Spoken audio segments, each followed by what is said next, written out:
ئەمریکا بە وڵاتی لۆبیەکان ناسراوە و وڵاتانی دیکە هەوڵ دەدەن بە لۆبیکردن لە ڕێگەی هەندێک کۆمپانیای گەورە و گروپی فشار و کەسانی دەستڕۆیشتووەوە کاریگەری لەسەر بڕیارەکانی دارایی ئەمریکا دابنێن. لە کوردستانیش زۆر جار ڕەخنە لە حیزبە کوردەکان و حکوومەتی هەرێم گیراوە بەوەی هەوڵی لۆبیکردنیان نەداوە لە واشنگتۆن، بەڵام بە پێوبەڵگە نامانەی ماڵپەڕی ئەلمۆنیتەر بڵاوی کردوتەوە لەسەر ئاستی خۆرەڵاتی ناوڕاست حکوومەتی هەرێم لە دوای سوعودیا زۆرترین بڕەپارەی بۆ لۆبیکردنی واشنگتۆن خەرج کردووە.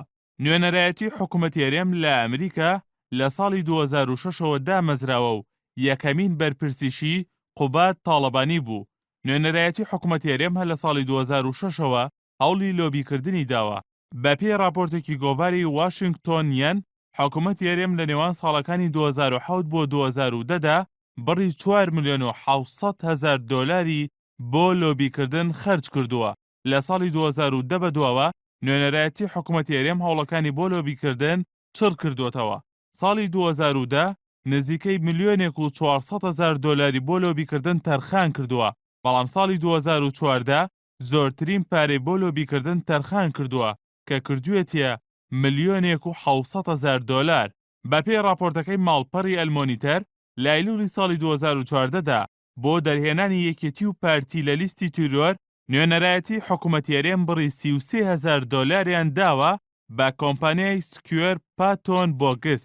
هەر بە پێی و راپۆرتە حکوومەتی هەرێم لە ئێستادا لەگەڵ 4 کۆمپانیای گەورە گرێبەستەیە بۆ لۆبیکردن و لە ساڵی 2015دا زۆرترین هەوڵی داوە بۆ لۆبیکردن و دوایین گرێبەستیشی لە مانگی ئازاری ساڵی 2015دا لەگەڵ کۆمپانیای دێنتۆس واژۆ کردووە کە تێیدا هەرێم مانگانە بڕی 20 هەزار دۆلار دەداتە ئەو کۆمپانیایە بە مەبەستی کارکردن بۆ بەهێزکردنی هاوپەیمانی لەگەڵ ئەمریکا و چاودێریکردن و بەدۆداچوون بۆ بڕیارەکانی ئەنجومەنی پیران و ڕاوێژدان بە حکوومەتی هەرێم لەبارەی سیاسەتی ئەمریکاوە.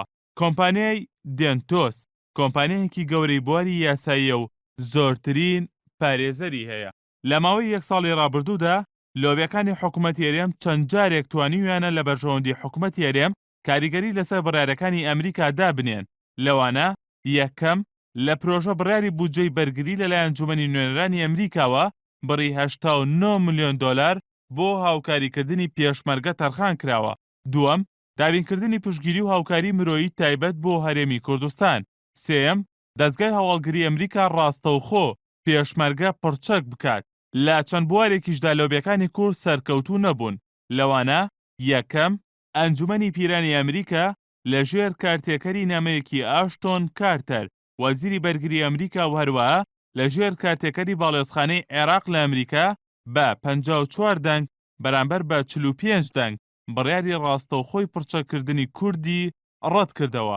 دووەم، ئەنجومەنی نوێنەرانی ئەمریکا لە پرۆژە بڕیارەکەدا نازناوی وڵاتی لە کوردستان سڕیەوە.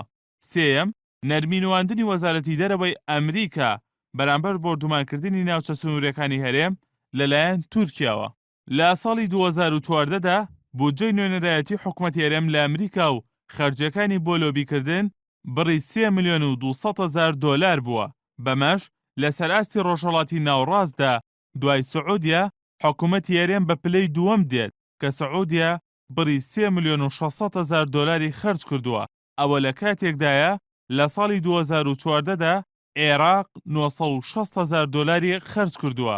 هەروەها تورکیا 2 ملیۆن و 920 هەزار دۆلار و ئیسرائیلیش 2 ملیۆن و 470 هەزار دۆلاری خەرج کردووە.